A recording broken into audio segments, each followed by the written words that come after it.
My hands trembled as I adjusted the lace tablecloth for the third time, smoothing out wrinkles that existed only in my mind. The Christmas tree lights cast a warm glow across my small dining room, and the scent of honey-glazed ham filled the air. At 63, I thought I'd experienced enough surprises to last a lifetime, but nothing could have prepared me for what began 3 weeks ago with a simple coffee date. The doorbell's chime made my heart skip. Through the peephole, I saw Marcus standing on my porch, holding a bottle of wine and wearing the same gentle smile that had captivated me during our blind date. Behind him stood 5 men, each one broader and more intimidating than the last. Their faces carried stories written in scars and hard lines, but their eyes held something unexpected: nervousness, maybe even vulnerability. "Eleanor," Marcus said as I opened the door, his voice carrying that slight rasp I'd grown fond of. "These are my brothers. Thank you for this." I stepped back, my pulse quickening as they filed in. The eldest, whom Marcus had told me was named Tommy, removed his beanie to reveal graying temples and a tattoo that crept up his neck. Despite his imposing presence, he carried a covered dish with surprising care. "Ma'am," Tommy nodded respectfully, "brought some cornbread, my grandmother's recipe." The contradiction struck me. This man who looked like he could break me in half was worried about contributing to Christmas dinner. Behind him, the others shuffled in and gentle eyes. Danny, whose massive frame filled my doorway, little Mike, who wasn't little at all, and Jerome, whose smile transformed his weathered face completely. "Please, call me Eleanor," I managed, my voice steadier than I felt. "Make yourselves comfortable." As they settled into my living room, I caught glimpses of their attempts to be gracious. Rico carefully placing a coaster under his water glass, Danny admiring my Christmas decorations with genuine appreciation, Jerome quietly asking if he could help in the kitchen. These weren't the hardened criminals I'd imagined when Marcus first told me about his family's complicated history. The morning after our first coffee date, Marcus had been honest about his brother's past. 5 men who'd each served time, who'd made mistakes in their youth that followed them into middle age. He'd been the only one to avoid prison, working construction while sending money to commissary accounts and lawyer fees for decades. When I impulsively invited them all for Christmas dinner, Marcus had stared at me as if I'd suggested we rob a bank together. "Eleanor, you don't understand," he'd said, running calloused hands through his salt and pepper hair. "People cross the street when they see us coming. You're talking about welcoming them into your home." But something in his eyes, a longing mixed with disbelief, had convinced me. Maybe it was because I recognized it. The look of someone who'd been alone too long, who'd almost forgotten what family gatherings felt like. My own children lived across the country. My ex-husband had remarried years ago, and the holidays had become a series of quiet days marked only by television specials and early bedtimes. Now, watching Jerome help little Mike arrange presents under my tree, I wondered if I'd been naive or brilliant. The gifts were modest: gas station flowers, a scented candle, a box of chocolates, but each one was wrapped with care that spoke of men unaccustomed to giving. "Dinner's ready," I announced, my voice carrying across conversations I couldn't quite follow, something about someone named Carlos and a job site. They rose as one, and I was struck by their synchronized movement, like soldiers or something else entirely. At the table, surrounded by men whose combined age totaled nearly 3 centuries, I felt oddly safe. Tommy said grace in a voice that carried years of practice, and when he mentioned being grateful for second chances and new friendships, I caught Jerome wiping his eyes. The conversation flowed easier than I'd expected.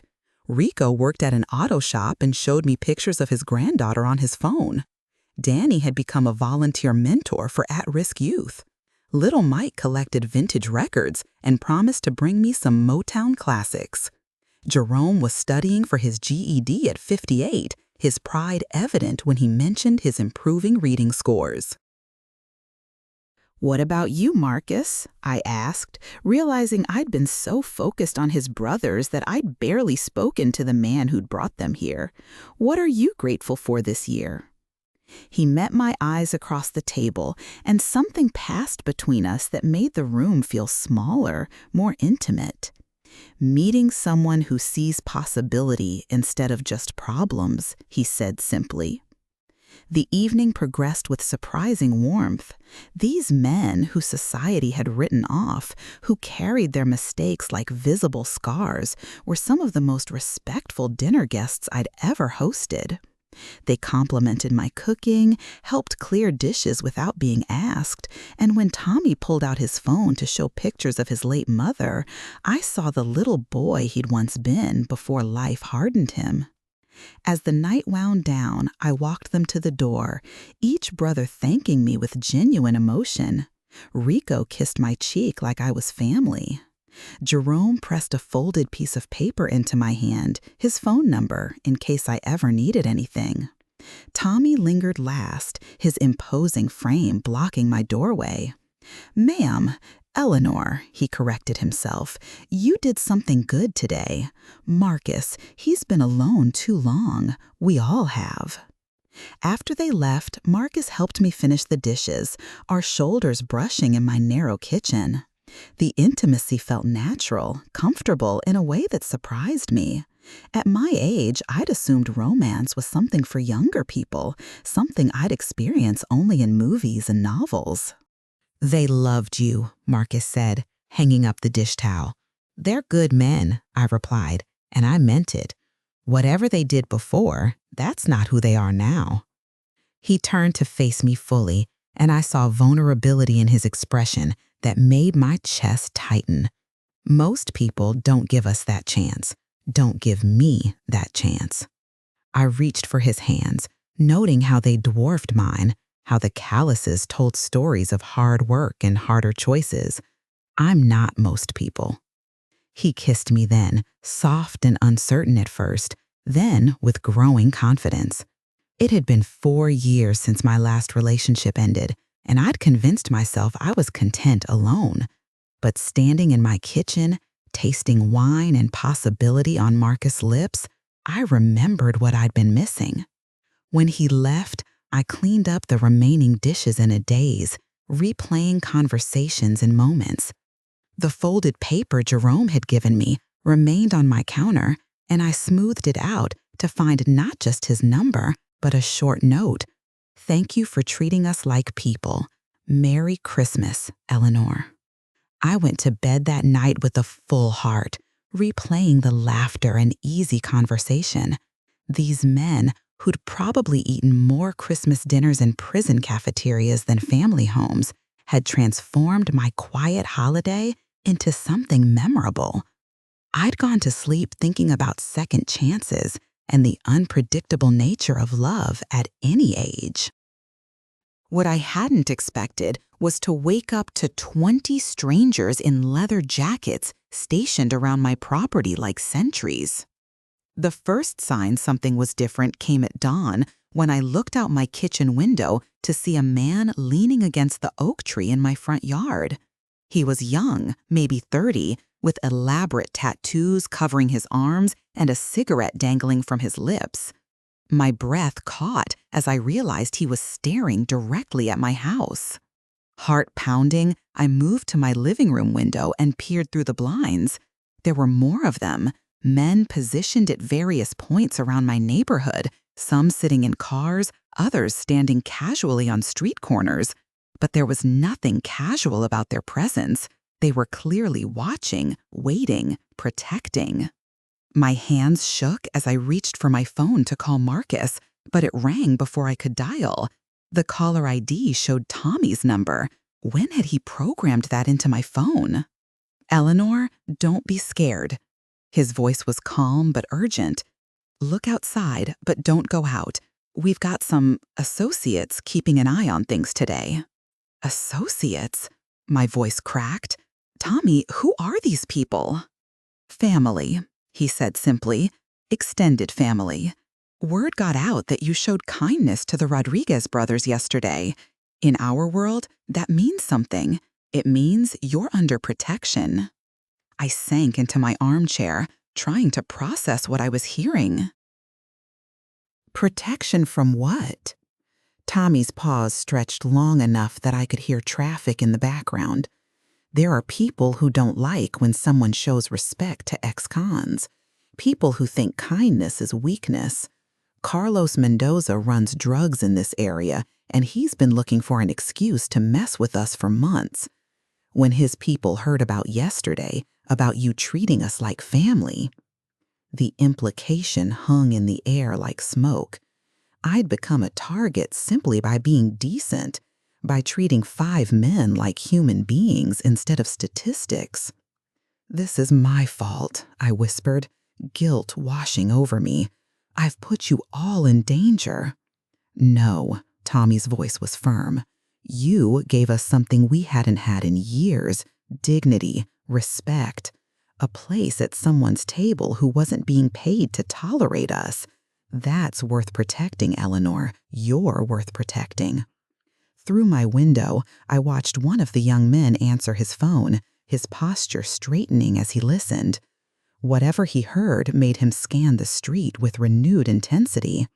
"How long will this go on?" I asked, though part of me was afraid of the answer. "Until Carlos realizes you're not some easy target he can use to get to us," Tommy replied. "These boys outside, they volunteered. Every single one said any woman with enough heart to welcome the Rodriguez brothers deserves their protection." The Rodriguez brothers? I'd never heard Marcus and his family referred to that way, but something about it made sense. These weren't just individuals with shared DNA. They were a unit, bound by something stronger than blood. I spent the morning in a surreal state, making coffee and toast while armed men guarded my property. Occasionally, I'd peek through the curtains to see them rotating positions, communicating through hand signals I couldn't interpret. One young man, barely out of his teens, caught me watching and offered a respectful nod before returning his attention to the street. Around noon, Marcus arrived with grocery bags and an expression I couldn't read. The guards acknowledged him with subtle gestures, a raised chin, a brief salute, but maintained their positions. "I brought lunch," he said, setting bags on my kitchen counter. "And answers, if you want them." I helped him unpack sandwiches and fruit, my hand steadier now that he was here.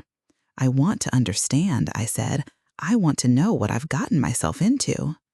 He leaned against my counter, and I noticed he looked tired, as if he'd been up all night making phone calls and arrangements. "My brothers and we've been out of the life for years. We work legitimate jobs, pay taxes, go to church on Sundays. But the network, that doesn't just disappear." "What network?" "People we grew up with, people who owe us favors or who we owe. When word spread that someone had shown us respect, treated us like family," he gestured toward the window, "it meant something to them, too. They remember being written off, being treated like trash." What you did yesterday? That was revolutionary to men who've never experienced it. I thought about Jerome's note, about the careful way they'd handled my belongings, about Tommy's prayer at dinner. I just invited some people for Christmas dinner. "You invited 5 ex-felons into your home?" Marcus corrected gently. "You cooked for us, listened to our stories, made us feel human. Do you know how rare that is?" Through the kitchen window, I watched 2 of the guards change positions, moving with military precision. And now I'm under the protection of, what, a gang? Marcus' jaw tightened. Family, former gang members, some current ones, people from the neighborhood who remember when we were kids with potential instead of criminals with records. They heard about yesterday and decided you were worth protecting. The weight of it settled on my shoulders like a heavy coat. By treating 5 men with basic human decency, I'd somehow become part of something much larger and more complex than I'd ever imagined. Carlos Mendoza, I said, remembering Tommy's words. He's the threat. Marcus nodded grimly. He nods grimly. He runs drugs through this area, uses intimidation to keep people quiet. When he heard that the Rodriguez brothers had found someone who treated them with respect, he saw it as a challenge. In his mind, anyone who associates with us is fair game. I sat down at my kitchen table, overwhelmed by the rapid escalation from blind date to protected witness. What does he want? To prove a point that people like us don't deserve kindness, that anyone who shows it to us will pay a price. Marcus's voice carried years of frustration. He's used to people being afraid, to courtesy being weakness. You challenge that just by being yourself. The phone rang, startling us both. The caller ID showed an unknown number, and Marcus tensed as I reached for it. "Don't answer," he said quickly. "Let it go to voicemail." We sat in silence as my answering machine picked up. A voice I didn't recognize, accented and cold, filled my kitchen. "The old lady who thinks she can play family with criminals. You picked the wrong side, Abuela. Better learn some manners before we teach them to you." The line went dead, leaving us staring at each other across my small table. The casual threat, delivered to my home phone, made everything real in a way the guards outside hadn't. "He has my number," I said, my voice smaller than I intended. Marcus was already pulling out his phone. "Tommy needs to hear this." He dialed, and I listened to him relay the message in rapid-fire Spanish. The conversation was brief but intense, ending with Marcus saying, "Sí, hermano." Understood. "What did he say?" I asked. "That this ends today," Marcus replied, his expression hard. "Carlos crossed a line threatening you directly. The boys outside, they're about to have company." Even as he spoke, I could see more vehicles arriving on my street. Not just young men in leather jackets now, but older ones too, men with graying hair and serious expressions. Through my front window, I watched Tommy approach my door with two men I didn't recognize. "Who are they?" I asked as Marcus moved to let them in. "Uncle Rico, different Rico from my brother, and Miguel Santos. They run the neighborhood association now, but they have history." The men who entered my living room were clearly cut from the same cloth as the Rodriguez brothers, but with an added layer of authority that came from years of leadership. Uncle Rico was maybe 70, his white beard neatly trimmed, his handshake firm when Marcus introduced us. Miguel Santos was younger, perhaps 50, but carried himself with the confidence of someone accustomed to being obeyed. "Miss Eleanor," Uncle Rico said, his accent thick but his English precise. "We apologize for the disruption to your peaceful home. This situation will be resolved quickly." "Resolved how?" I asked, though part of me wasn't sure I wanted to know. Miguel spoke up. "Carlos Mendoza thinks he can terrorize a woman who showed kindness to our boys. He's wrong. This neighborhood has rules, and he's about to learn them." Tommy joined us, his presence filling my small living room. "Eleanor, we need you to stay inside for the next few hours. Keep your curtains closed, don't answer the phone or the door unless it's one of us." "What about the police?" I asked, the words sounding naive even to me. The three men exchanged looks that spoke volumes. "The police don't protect people like us," Uncle Rico said gently, "or people who associate with us. But family does. Today, you're family." I looked at Marcus, seeing my own uncertainty reflected in his eyes. This wasn't what either of us had signed up for when we'd agreed to that first coffee date, but it was what we faced, and running from it wouldn't make it disappear. "What do you need me to do?" I asked, surprising myself with my resolve. "Just trust us," Tommy said. "We've been handling men like Carlos for 40 years. The difference now is we have something worth protecting." After they left, Marcus and I sat in my living room with the curtains drawn, listening to the sounds of preparation outside. Engines starting and stopping, brief conversations in Spanish, The occasional slam of a car door. It felt like being in the eye of a storm, waiting for the winds to pick up.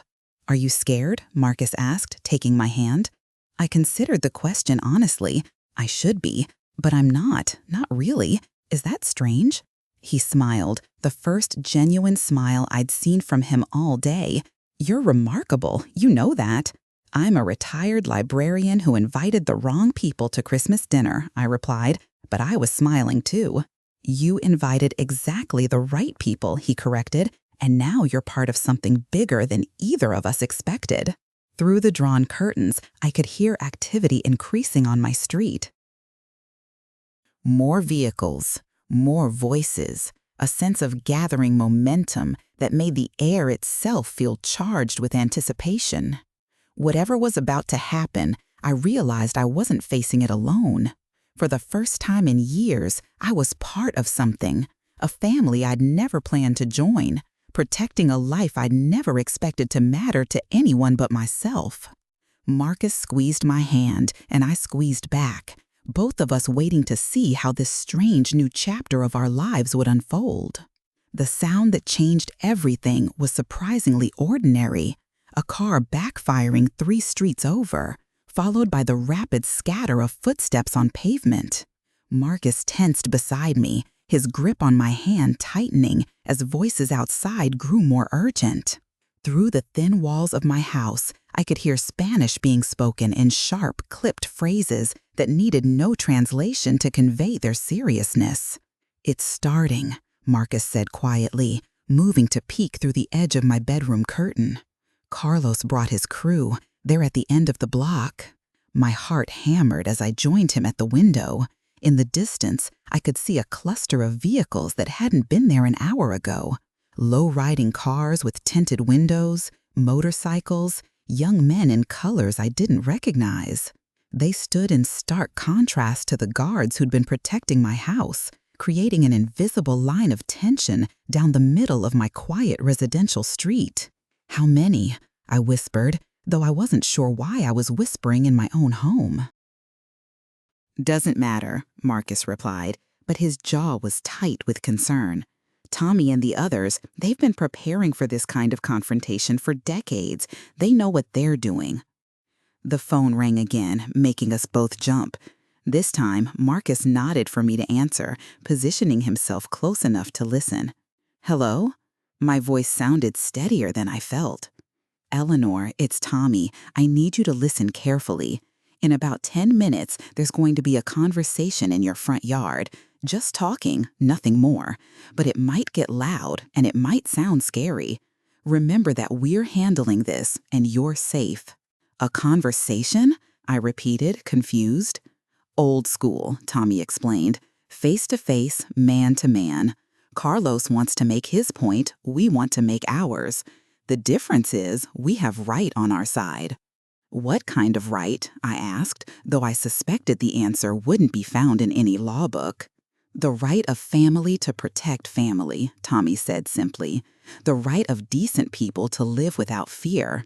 The right of a woman who showed kindness to be respected for it." After he hung up, Marcus and I returned to our vigil by the window. Outside, I could see the guards, my guards, I realized with a start, repositioning themselves with military precision.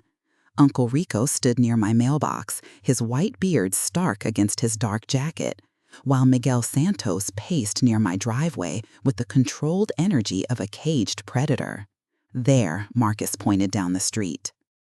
"Carlos is coming." A black sedan crept down my block, followed by 2 motorcycles and another car. They stopped 50 feet from my house, just beyond the invisible perimeter the guards had established. Car doors opened with synchronized precision, disgorging young men whose swagger couldn't quite hide their nervousness. Carlos Mendoza himself was younger than I'd expected, maybe 40, with elaborate tattoos covering his neck and arms. He walked with the exaggerated confidence of someone who'd never been truly challenged, his eyes fixed on Uncle Rico as if the older man were just another obstacle to be moved. "Carlos," Uncle Rico's voice carried clearly in the still air, respectful but unyielding. "This is not your neighborhood. These are not your people." "Everything is my neighborhood, viejo," Carlos replied, using a tone that made my skin crawl, "including anyone who thinks they can disrespect my authority." "And what authority is that?" Miguel Santos stepped forward, his own voice carrying decades of command. "The authority to threaten a woman who committed the crime of cooking dinner?" I watched this verbal chess match unfold, understanding that every word was carefully chosen, every gesture loaded with meaning that went far beyond the immediate confrontation. This wasn't just about me or even about the Rodriguez brothers. It was about respect, territory, and the complicated rules that governed a world I'd never known existed. "She chose sides when she welcomed those has-beens into her home," Carlos shot back, his voice rising. "Now she learns what happens when you associate with the wrong people." "She learned what happens when you associate with the right people," Tommy's voice cut through the tension as he emerged from behind my neighbor's hedge, appearing suddenly enough to make several of Carlos' men reach inside their jackets. "She learned what protection looks like." The standoff that followed felt like it lasted hours, though my kitchen clock showed it was only minutes. Two groups of armed men facing each other across my front lawn, their leaders engaged in a battle of wills that would determine not just my safety, but the balance of power in a world I was only beginning to understand. "You're outnumbered, Rodriguez," Carlos said, though his count seemed optimistic. "This old lady isn't worth starting a war." "You're right," Tommy replied calmly. "She's worth finishing one." The words hung in the air like a challenge, and I realized I was holding my breath. Beside me, Marcus was coiled tight with tension, ready to spring into action if the conversation turned physical. Then Uncle Rico did something unexpected. He laughed, a deep, rich sound that seemed to diffuse some of the electricity in the air. "Carlos, mijo," he said, his tone almost paternal. "You think this is about territory, about respect? This is about something you've never experienced: gratitude." "This woman showed kindness to men who've been shown nothing but contempt for decades. That kind of gesture creates bonds stronger than any gang, any crew, any organization you can imagine." "Bonds?" Carlos scoffed, but some of his swagger had faded. "Family bonds," Miguel Santos added, moving to stand beside Uncle Rico. "The kind that last generations. The kind that mean 20 men will stand guard over a stranger's house because she treated their friends like human beings." I found myself leaning forward, pressing my face against the cool blast of my window. This wasn't the violent confrontation I'd feared. It was something more complex, a negotiation conducted in a language of respect and consequence that both sides understood perfectly. "So, what's your proposal, old man?" Carlos asked, and I could hear the slight retreat in his voice. "Simple," Uncle Rico replied. "You leave the lady alone. You leave our boys alone. You go back to your corner of the world and remember that some things are sacred: kindness, hospitality, the right of people to choose their own friends." "And if I don't?" The silence that followed was more threatening than any shout. Tommy stepped closer to Carlos, close enough that their conversation became private and tense and too quiet for me to overhear. I watched Carlos's expression change as Tommy spoke, saw the younger man's bravado slowly deflate as he absorbed whatever message was being delivered. Finally, Carlos stepped back, his hands raised in a gesture of surrender that somehow managed to look voluntary rather than forced. "The old lady gets a pass," he announced to his crew. "She's under protection, and we respect that." "Smart choice," Miguel Santos said, and I could hear the approval in his voice. What happened next surprised me more than anything that had come before. Carlos approached Uncle Rico with his hand extended, and the two men shook, not as enemies calling a truce, but as participants in a ritual I didn't fully understand, but recognized as significant. "You remember what respect looks like, mijo," Uncle Rico said as they shook hands. "It's a better path than fear."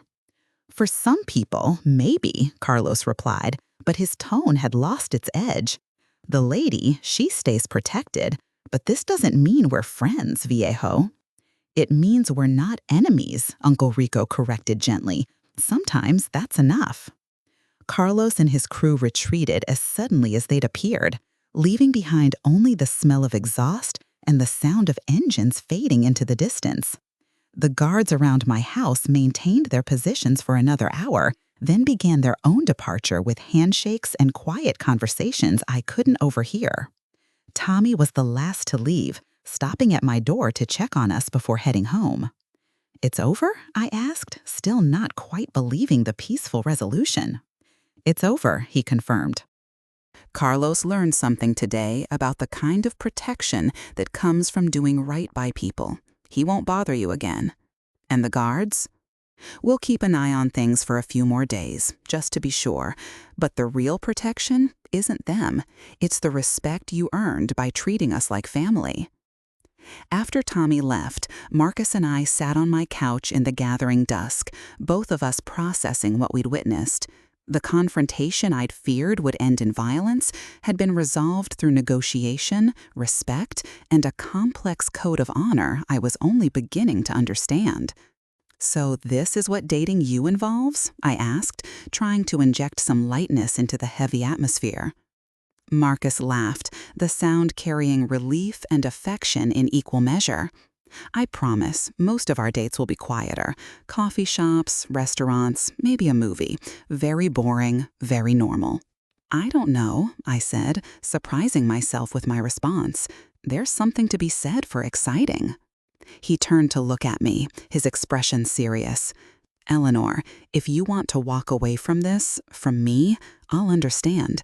This isn't the life most people choose." I considered his words, thinking about the past 24 hours.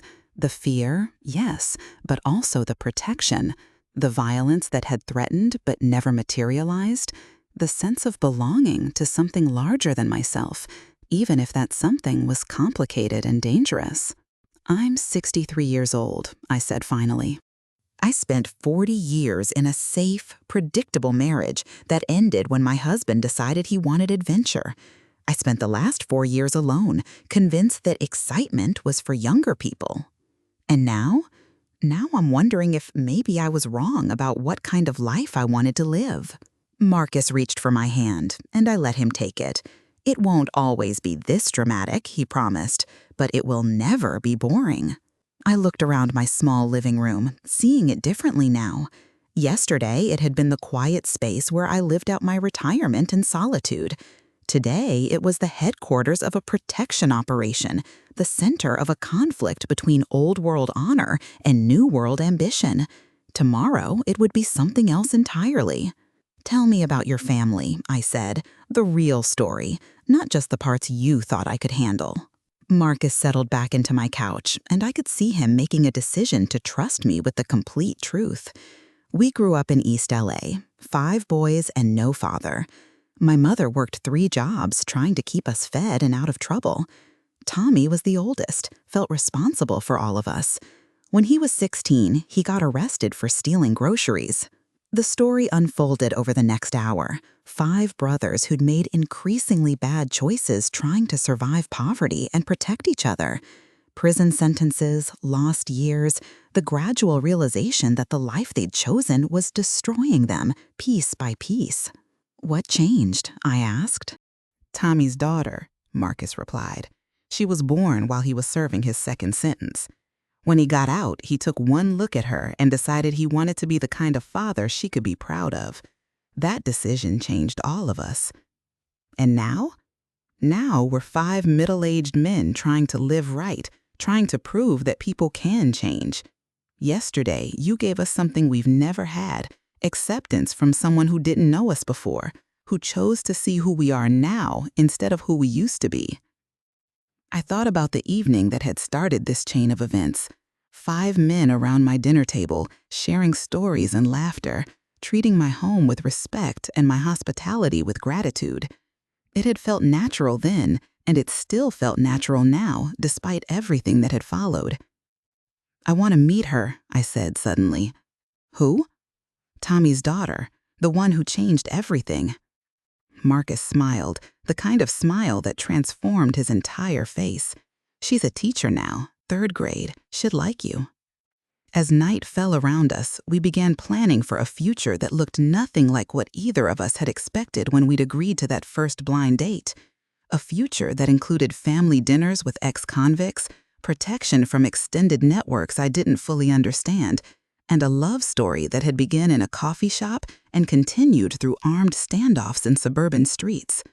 "Are you sure about this?" Marcus asked as he prepared to leave. "About us? About all of it?" I walked him to the door, noting that 2 guards remained discreetly positioned at the end of my block, a reminder that some protections, once offered, become permanent.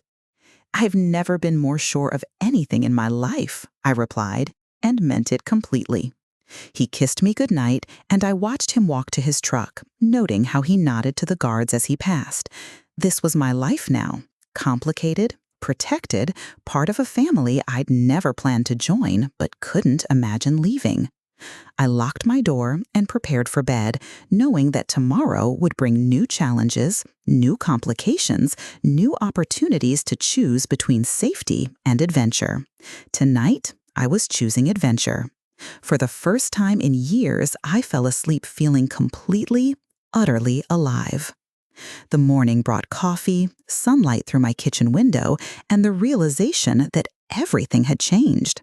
Not just the situation with Carlos, that felt resolved, settled by men who understood the rules of their world better than I ever would.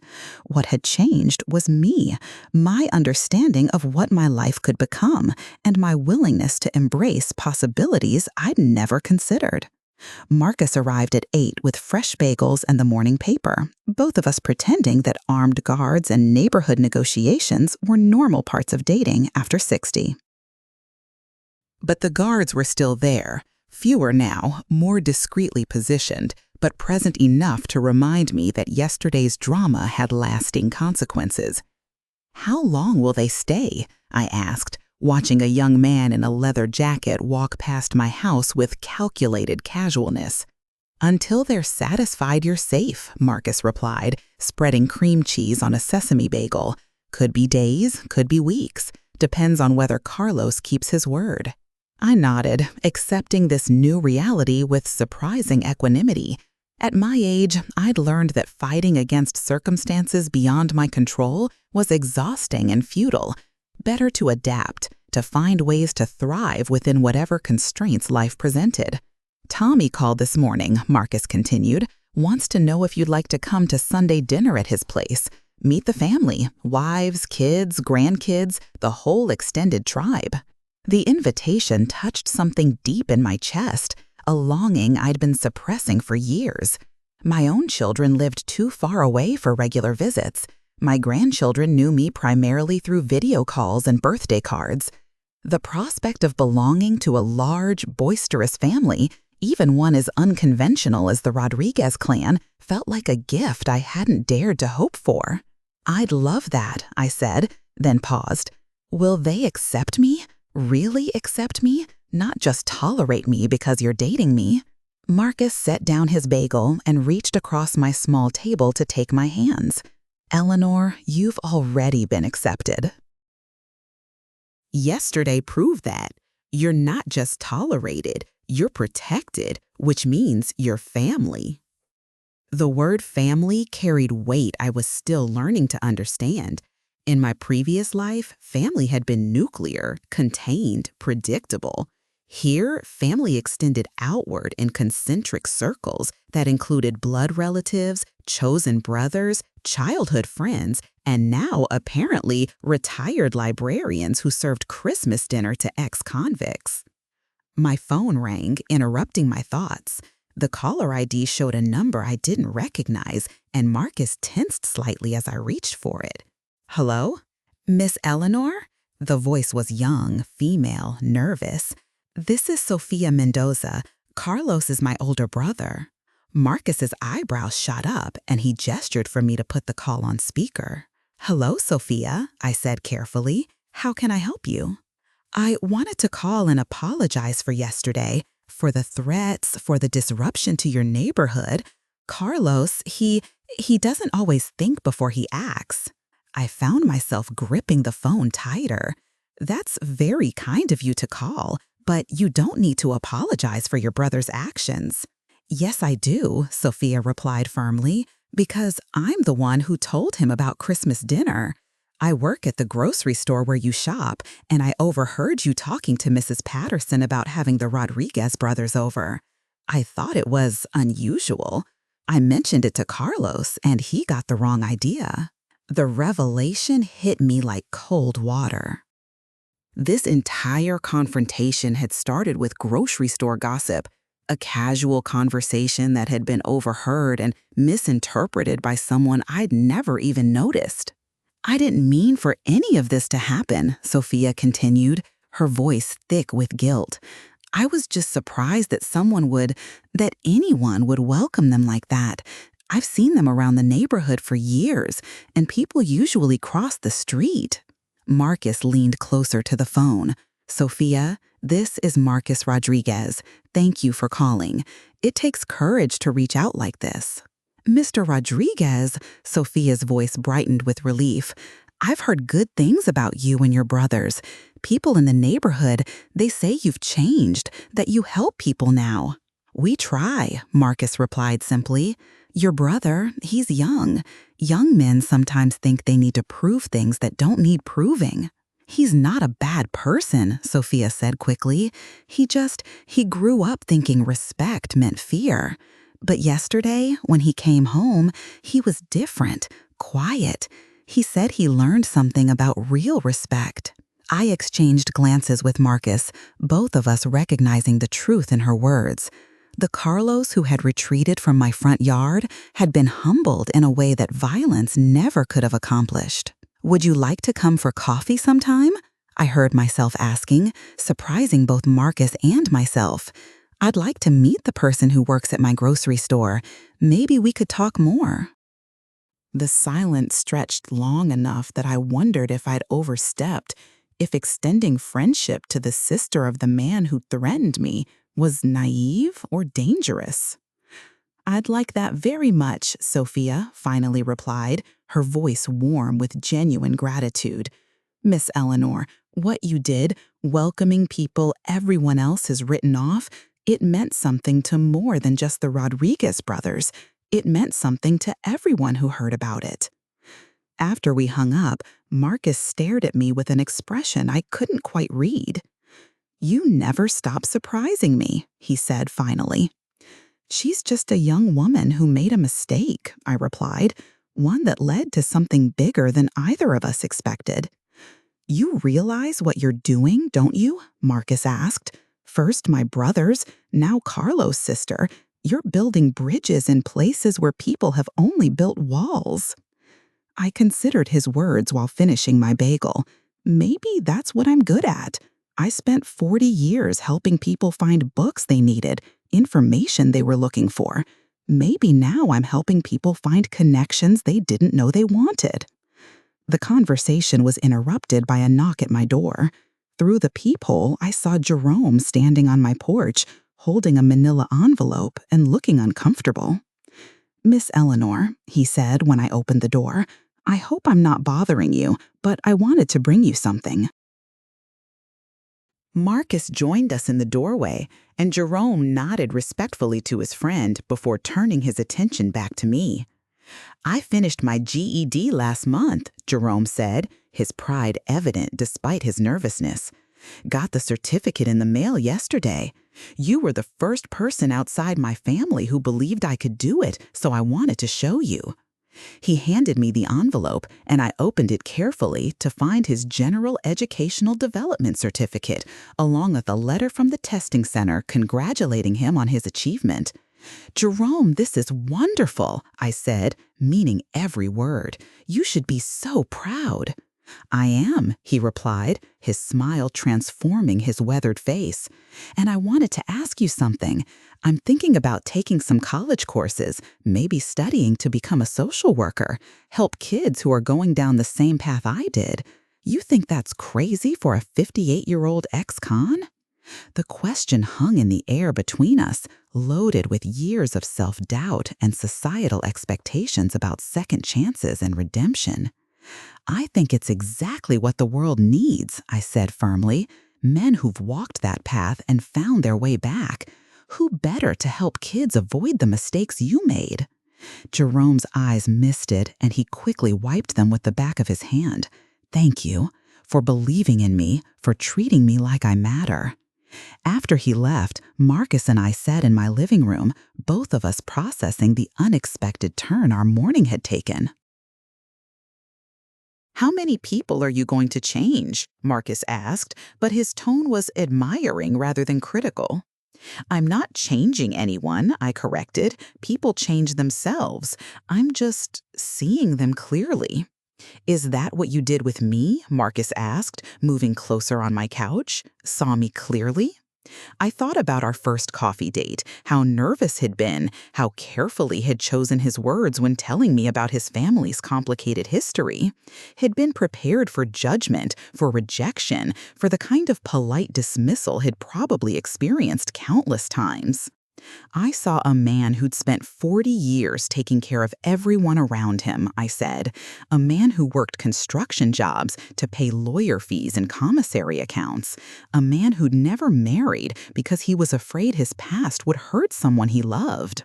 Marcus's throat worked as he swallowed hard. And now? Now I see a man who's worth protecting, worth fighting for, worth building a life with, complications and all. He kissed me then, soft and searching, and I tasted possibility and gratitude and the kind of love that comes when two people find each other later in life, carrying their scars and stories and the hard-won wisdom that comes from surviving difficult years. When we broke apart, I realized my phone was ringing again. This time, the caller ID showed Tommy's number. Eleanor, his voice was warm but urgent. We need to talk. Can Marcus bring you to my house this afternoon? There's something you need to know. What kind of something? I asked, my heart rate picking up. Good news, Tommy said quickly, the best kind, but it's better discussed in person. Trust me. An hour later, Marcus and I were driving through a neighborhood I'd never visited, past small houses with well-maintained gardens and children playing in driveways. Tommy's house was modest but welcoming, with a front porch that hosted several rocking chairs and wind chimes that sang softly in the breeze. The woman who answered the door was petite and pretty, with graying hair pulled back in a neat bun and eyes that sparkled with intelligence and warmth. You must be Eleanor, she said, extending her hand. I'm Maria, Tommy's wife. We've heard so much about you. Inside, Tommy's house buzzed with activity. Children of various ages played video games in the living room, while adults gathered in the kitchen, their conversation a mixture of English and Spanish that created a soundtrack of family life I remembered from my own children's younger years. Tommy stood when we entered, embracing Marcus briefly before turning his attention to me. Eleanor, thank you for coming. There's someone I want you to meet. He led us to a quiet corner of the kitchen where a young woman sat grading papers, red pen in hand, surrounded by stacks of third-grade math tests. This is my daughter Carmen, Tommy said, his voice thick with pride. The teacher I told you about.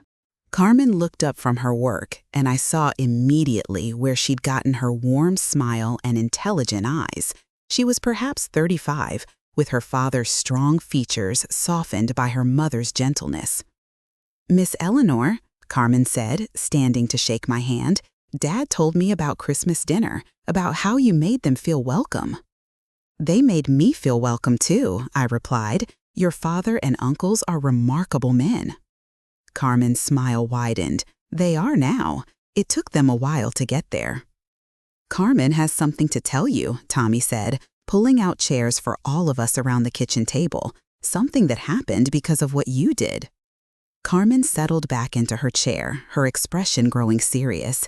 I teach at Lincoln Elementary, about 3 miles from here. Yesterday, after word got around about what happened at your house, I had something interesting happen at school. She paused to organize her thoughts, and I found myself leaning forward, curious about how Christmas dinner with 5 ex-convicts could possibly affect a 3rd-grade classroom. Carlos Mendoza's nephew is in my class, Carmen continued. 8 years old, sweet kid, but struggling. His home life is complicated. Carlos has been his primary male role model. I felt Marcus tense beside me, understanding beginning to dawn. Yesterday afternoon, Carlos came to pick up his nephew. First time he's ever set foot in the school, usually sends someone else, but he wanted to talk to me. About what? I asked, though I suspected I knew. About respect, Carmen replied, about the difference between being feared and being honored. He said he'd learned something important, and he wanted his nephew to learn it too. The implications hit me like a wave.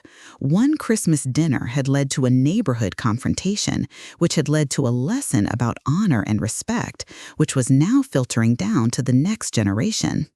He asked if I knew any programs that could help his nephew develop better role models, Carmen continued. Specifically asked if I knew any men who'd made mistakes but turned their lives around. Men who could show his nephew that there were different ways to be strong. Tommy's smile was radiant. I volunteer with at-risk youth through the church. Carmen's going to introduce me to Carlos' nephew next week. The beautiful irony of it struck me speechless. The confrontation that had started with threats and posturing had evolved into an opportunity for mentorship, for breaking cycles of violence and poor choices that had plagued this neighborhood for generations. There's more, Carmen said. 3 other parents have asked about the program since yesterday. Word is spreading that there are men in the neighborhood who've changed their lives, who might be able to help their sons choose better paths. I looked around the table at these 3 people. Tommy, the ex-convict turned mentor. Maria, the woman who'd loved him through his transformation. Carmen, the teacher carrying their hopes into the next generation, and felt overwhelmed by the ripple effects of what had seemed like such a simple gesture. I don't understand how this all connects to Christmas dinner, I said honestly. Tommy leaned forward, his expression earnest. Eleanor, what you did was show the neighborhood that we're not just our worst mistakes, that we're men worthy of respect, of friendship, of being welcomed into someone's home. When Carlos saw that, when he saw how his threats were met not with violence, but with protection based on honor, it changed something in him. It reminded him of who he used to want to be, Maria added gently. Before life got complicated, before he thought respect only came through fear. Marcus reached for my hand under the table. You didn't just invite 5 men to dinner. You started a chain reaction that's changing how people in this neighborhood see redemption, second chances, the possibility of becoming better than they were. The weight of it settled on my shoulders, not burden, but responsibility. The realization that kindness could have consequences far beyond the immediate moment, that treating people with dignity could ripple outward in ways impossible to predict or measure. What happens now? I asked. Now we build on it, Tommy said simply. Carmen introduces me to Carlos' nephew. I work with him and the other boys who need mentorship. Maybe we start a formal program, something that can help more kids in the neighborhood. And Carlos? Carlos becomes part of the solution instead of part of the problem, Carmen replied. He's young enough to change, and now he has a reason to try. We spent the rest of the afternoon with Tommy's extended family, sharing stories and laughter while children played around us. I met grandchildren who climbed onto their grandfather's lap without fear, wives who spoke proudly of their husband's community involvement, siblings who'd found ways to build good lives despite difficult beginnings. As evening approached and we prepared to leave, Carmen pulled me aside. Miss Eleanor, I want you to know something. My father spent my entire childhood trying to become worthy of my love. What you did Christmas Day, treating him like he was already worthy, that was a gift I could never have given him myself. The drive home was quiet, both Marcus and I processing what we'd learned. The simple act of extending hospitality had mushroomed into something that would affect children I'd never meet, families I'd never know, a community I was only beginning to understand. "No pressure," Marcus said as we pulled into my driveway, "but it looks like you're going to be the matriarch of a very large, very complicated family." I looked at my small house, noting that the guards had been reduced to just one man sitting discreetly in a car across the street. Tomorrow, Sophia Mendoza would come for coffee. Next week, Tommy would meet with Carlos' nephew. In a few days, I'd attend Sunday dinner with the Rodriguez clan. "I've been alone for 4 years," I said, surprising myself with the admission. I thought I was content with quiet evenings and predictable days.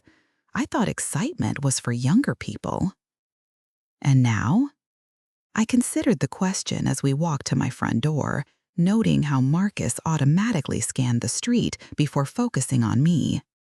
Now, I think maybe I was just waiting for the right kind of excitement, the kind that comes from mattering to people, from being part of something bigger than myself. Marcus kissed me goodnight, and I watched him acknowledge the remaining guard with a subtle nod before driving away. Inside my house, I made tea and sat in my living room, surrounded by the remnants of the most extraordinary week of my life. Tomorrow would bring new challenges, new opportunities to choose between safety and adventure, between solitude and the messy complications of loving difficult people. Tonight, I was choosing adventure, choosing love, choosing to believe that it's never too late to become part of a family you never expected to join. At 63, I was finally learning what it meant to live dangerously, not through violence or recklessness, but through radical kindness, through seeing the best in people everyone else had written off, through building bridges in places where others saw only walls. I fell asleep planning menu items for Sunday dinner, wondering how many people I'd need to cook for and looking forward to finding out.